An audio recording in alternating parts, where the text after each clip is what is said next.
Alam niyo po, magtataka kayo, tapos na naman ang kampanya. Totoo yun. Pero bakit nandito si Attorney Hinlo, si Attorney Bondok, si Dr. Mata? Kasi po, para sa akin, at alam kong totoo, nanalo po sila sa eleksyon nung nakaraan.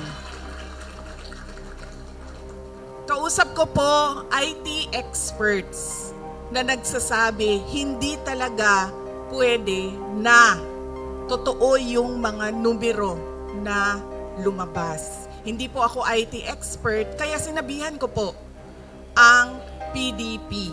Sabi ko, kayo ang partido. Questionin nyo kung paano ginawa ang proseso ng bilangan. Karanasan ko po noong 2022, una ko pong nalaman na baka manalo ako bilang Vice President dahil una pong lumabas ang absentee voting, ang OFW vote. Nakita ko po doon ang panalo ko. Ganun po ang nangyari sa kanila. Panalo po sila sa OFW vote, sa absentee voting.